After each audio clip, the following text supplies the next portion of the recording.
Hello, everyone. Imagine you are an investor in a company or you are tracking a specific company. Now, you have certain questions that you want to ask to the management about the operations of that company before you invest into that. So, how do you ask management those questions? Well, the answer to that question is attending conference calls. Attending conference calls is a very important aspect of your investing journey. What is conference call? How are they held? And how can you attend those conference calls? We will answer all these questions, but let's look at an example before moving ahead of a company that I invest in and I attended a conference call where I asked management some questions.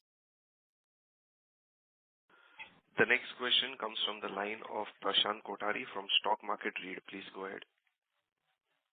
Yeah, hello. Am I audible? Yes. Good evening, everyone. Two small questions. First, you acquired Vita for Invest NV, right, to strengthen the animal feed market presence. Has the integration progressed? How has the integration progressed, and what revenue growth are we expecting from there? Second question, there is a lot of scrutiny on the Mexican imports into the U.S. Has there been any impact on Camlin's Mexico operations? So on the first one, Vita 4, yeah, the integration is complete, and now the focus will be in FY26 to grow that business by at least 20 to 25%. So and thereafter to keep growing it at least 20% a year. On the Mexico, the tariff on Mexico we do supply some material into the US from Mexico. So in the event the tariff is applied, we'll have to look at alternative market, to produce it in alternate countries and then supply. But at this point of time, we don't see that a tariff is likely, because it's been suspended for a month, but seems like it's being negotiated. So should settle now. Okay. Thank you. Thank you. Now that you know what is a conference call, or at least you have some basic example in your mind about a conference call, let's understand it in detail.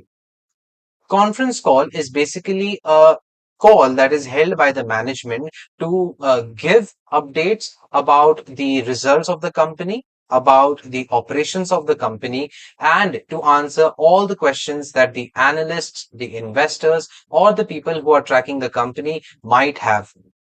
It, can only big institutional investor attend these calls? That's not at all rule. All right. Being a retail investor, I myself attended. You also saw the example. You also, as a retail investor, can attend any conference call of a company that you are investing in, or even if you're not investing, you can attend a conference call of a company you are tracking. All right. That's not at all necessary that you have to be an investor or that you have to hold significant number of shares. First. Second, how are these conference calls held? Well, some of these conference calls are held online and some of these conference calls are held offline. Depends from company to company. Some companies prefer it to be offline so that you can have one-on-one discussion, and some companies keep it online. By online, I mean by telephonic conference call. This call was not video call or specific using Google Meet or something. This was a simple telephonic call. Now, who manage all these calls? Well, there is a separate company that manages all these conference calls. And how can you attend these conference call? Well, for that, let me explain my scenario. I track all of my companies generally from screener.in. So whenever there is an update of any specific company, I am shown those updates in the recent updates of my watch list. Whenever a company is scheduling its conference call, it's a very simple rule to give notice for that to the exchange. So whenever the notice is given, I will be notified. So when I am notified about a telephonic call or about any conference call, being it offline or online, I will be able to see that in the screener. When I click on that notice, when the notice will be visible, I will be shown the conference call will be held online or offline. If it is held online, what will be the timings and how can I attend? Everything will be given in there in detail. And how can I register? That will also be given. Once the link of the website, I click on that, I will be able to register on that website. I will be receiving a mail from that after registration, and on the timing on the day of the conference call, I just have to dial in that specific number that I have received on my mail, and I will be able to attend that call. It's very simple. So let's say I attended the call of FEM Industries. I received the notice of FEM Industries. I registered on the link provided in the notice of the FEM Industries. All right. And then after registration, I received a mail in which the numbers were mentioned कि you have to call on this number. When I call on that number, the service provider will ask you कि which conference call you want to attend, which company's conference call you want to attend. You just have to state the name of the company. They will dial you in the conference call. After dialing in, you will be able to hear the management. You will be able to hear other analysts asking the questions. You will be on mute unless otherwise you want to, unmute yourself. You will have to press *1 or *2. The moderator will tell you on the call itself ki what you have to press when you want to ask the question. So it's very simple to attend the call, and when you are done, you can cut the call. It's that simple. So for those who are not able to connect on the conference calls, how can you read the transcript that is being created, or how can you listen to the call recording? The calls are recorded. So that is also possible with Screener.in. When you go to a simple company, let's say FM Industries only, when you search that company, there will be a documents section. In that document section, there will be a separate section where you will be able to find the PPT of that quarter, the call recording of that quarter, if that is available, and the screener has provided a link for that, and the transcript as well, and maybe the quarterly results PDF as well. So, if that is not available, there will be in the notice section, there will be a link given whenever the company notifies the exchange कि the recording is available and the transcript is available. In that notice, there will be link of that transcript or that call recording. So it's very simple to listen or to even attend or to even read the transcript. Now, is it necessary being an investor you have to ask questions? No. For first few sessions, you can just listen to the call recording. You can just attend the call recording. You don't have to ask questions. This was my first time that I did. I've been tracking this company from a long time, so I wanted to ask some simple questions. I wanted to check how it happens. So this was also my first time, and it didn't felt any botheration at all. It was very simple. So being an investor, being a value investor, being a long-term investor, you should keep track of companies, and you should, ask management the questions if they are not yet asked in the conference calls. And I have told you it's very simple, and you will be able to find in the coming part of this video two more examples of the conference calls of companies that I attended. I hope you listen to them. I hope you understand how the management answer the questions. How can you ask the questions? I won't say the questions were perfect, but yes, I tried. This was my first time, so I tried. And I think it's good. You should also attend the conference calls. And if you attend, do let me know in the comment section which company's conference call you attended. And also, please note that any company's conference call that I am, sharing with you on this video, it's not at all a recommendation that you invest in that company. I invest in that company. I attend conference calls. So I just want to explain the concept of conference call.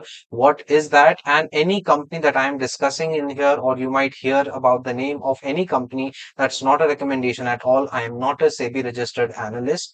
Please consult your SEBI registered analyst before investing into any company. Next question is from Prashant Kothari from Stock Market Read. Please go ahead. Yeah. Good evening, everyone. Am I audible? Yes, yes. Yeah. I wanted to ask about the Mercedes-Benz project. What is the SOP for that? So, as we had informed, we are doing the low volume development project for Mercedes. So Okay. our first two projects are already complete and delivered to Mercedes. Third project is Okay. on, and that is also moving as per plan. Okay. And about the Gogoro project, have you initiated any discussion with the other EV OEMs to commercialize this?